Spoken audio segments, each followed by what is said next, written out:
You're gonna want to see how to use this insanely new trick in this video because you'll play Pokemon Go differently after this. All right, we're starting off with a YouTube video, popping the blue incense. We're gonna see what we get. I also got grocery shopping, so I'm gonna go get some food for the week, hopefully, and we're gonna see what this blue incense we get. We have all the groceries, which is about 6 ramen. Now, I've been trying to click on as many shiny checks as possible. Literally everything that I can click on, I've been click-oning, and I've been trying to get as many kilometers as possible because them 7-kilometer eggs do have a shiny boost, so that is what we are going for. I didn't show this yet, but this is the whip. We got the Mazda 6. I'm actually really happy about this. It's an automatic. I'm really glad that I was able to get this from New York, you know, W Whipskis. This is super sick. We got our first Timber Rocket. This is really cool. Our first time getting it. Now, what I recommend is Rayquaza. Rayquaza is pretty good. Remember, this is a fighting type, so you could also use fighting against it, but the main thing I used was Rayquaza, and with the flying type attack, because the flying type attack did absolutely amazing against it. And then I think eventually I just used the Dawn Wings Necrozma, just because Dawn Wings Necrozma is super OP. Now, what I'm going to do is I'm going to use the new incense, which is the Dawn Wing Necrozma's power, and we're going to see how OP it is for 20 minutes. We did the spawns last night. I did 20 minutes on the Dawn Wings Necrozma incense, and this is what we got. We got a bunch of cool things in specific. One thing I realized a bit more than others was we were getting a lot more larger and smaller Pokemon, which is really good. If you keep all those high XL Pokemon, there's better chances of whenever that Pokemon comes to showcases, you have a better chance of winning those showcases. And you do want to win showcases. If you win 100 showcases, you get Showcase Pikachu, one of the rarest Pikachus in game right now. But speaking of just the Pokemon that we were getting really cool ones. And in specific, some of them that were really cool. We got Rockruff, which could be shiny, as well as Marowak, a Alolan in specific, which that could have been shiny as well. So we were getting a bunch of cool spawns in specific. But I want to do 10 more minutes and kind of explain more on how I got this and why you should do this as well. Now, you're trying to defeat an Arlo, and she has a Gardevoir. Gardevoir is a fairy and psychic type. That is not good. So it was pretty easy. The first one was Anorith, and Anorith is really easy to go up against. However, the second one was Steelix, and Steelix is easy to go up against at the Conkeldurr. And like I said, make sure you go for that Shadow Timber. I think I said this before, but the Conkeldurr is literally a number 3 of fighting. Oh my goodness, die. Dude, oh my goodness, why is Gardevoir so OP? That's stupid. That is stupid. I don't know why Gardevoir is so OP, but whatever. We have a Shadow Anorith check, we can do so. 1,000 Stardust, Hyper Potions. We don't get a 12-kilometer egg, but that doesn't matter. I don't need it. Is it shiny? It is not. It is a 340. Dude, I haven't had a Shadow shiny since the Trapinch. So that's pretty cool. All right, let's catch that. And then we need 2 more Team Rocket Grunts for my takeover event research. And then there's, I have this research. Okay, I don't know. Oh, this is Shared Skies Timed Research Part 3. We have 2,500 Stardust, 5,000 XP, and an encounter with a Dawn fan. What? Okay, a 1273. That's, I didn't know that would be research. Fair enough. All right, is this good? IVs on it or not? Oh my goodness, this is a purifiable Hundo. Yo, give me that. Give me that, bro. Okay, obviously shadows can be better. However, in some cases, it's one of these things where Anorith isn't that good in the first place. So, is this a Hundo? Yes, sir. Let's go. A 100% Anorith is so sick. Let's go, dude.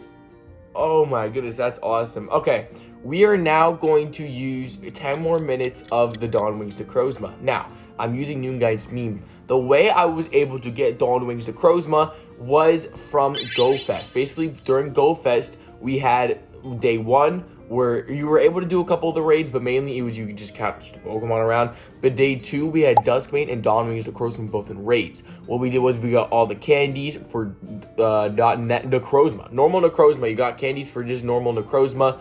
And then you'd also get lunar and solar energy. When you get 1,000 lunar or solar, you can almost mega evolve it. And so I have the Dawn Wings that I'm using for nighttime spawns. And basically, even though it's during the day, I'm still going to get nighttime spawns. And same thing for Dawn Wings, but the difference between that is that I'll get daytime spawns at night or even during the day. It doesn't really matter, but it is its own incense. And one of the best things about this, and what I would counter even might be better than the blue incense, is the fact that you do not have to move in order to use this incense. You literally can stay still and you could actually just get spawns. Now, you can get shinies from this. That's what's really cool about this as well. Now, I've gotten a shiny Rockruff, which I evolved into whatever the evolution of Rockruff is.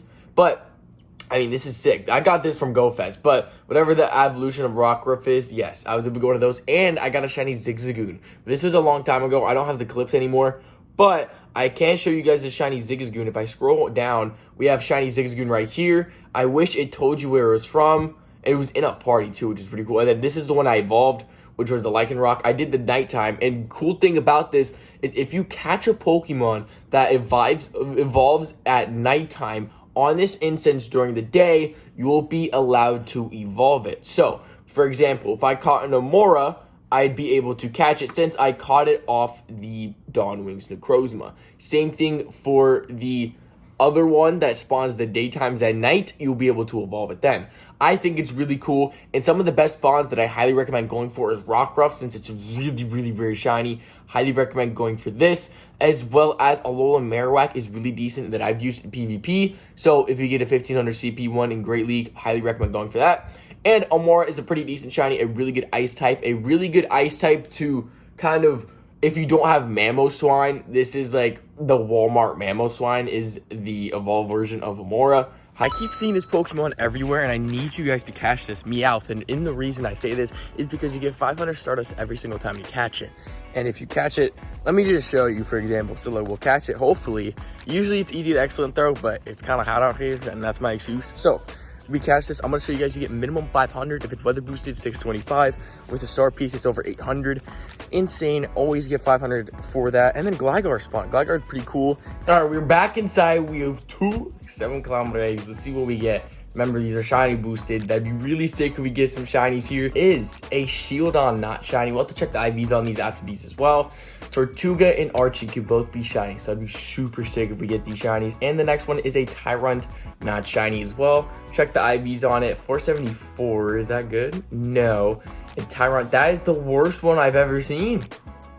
Wow, bro, that's the worst Tyrant I've ever seen in my life. That's terrible. This spawn in specific I want to talk about is pretty important because this is a really good Pokemon to PvP. Especially, I mean, not the baby version, but obviously you want to catch these baby versions. IVs on this are actually really good PvP. That's really funny. So, when you evolve it, I'm going to actually just show you guys the Obstagoon. Obstagoon, I use this one in specific. It is really, really good. Finding types are always really, really good. There's a lot of things you could go counter, as well as Night Slash is really, really good as well. It's a pretty fast attacker. Like I said, these are Obstagoon itself I've used, and it's really good in PvP. So I highly recommend Obstagoon and Alolan Marowak. If you want to play Great League and try and get some of the free rewards that you get, there's rare candies that you can get. Let me show you right here. There's berries. I get a lot of rare candies from the free berries. A bunch of Stardust. You can get a bunch of cool Pokemon spawned, which a lot of these can be shiny, including Scraggy. And Scraggy is one of the only ways to get shiny right now is through here. So there's that. There's more rare candy. And it's just a really good idea to try and do so. If you want good Pokemon for Great League, get some free rewards. You can fight up to, I think it's 20 a day, I believe. So highly recommend going for it. And with the new event coming out soon of the World Championship for Pokemon Go, you're going to be able to do 100 battles. And if you want more information on all the event details for the Pokemon World Cup, check out this video. God bless. Love every single one of y'all. Have a great day.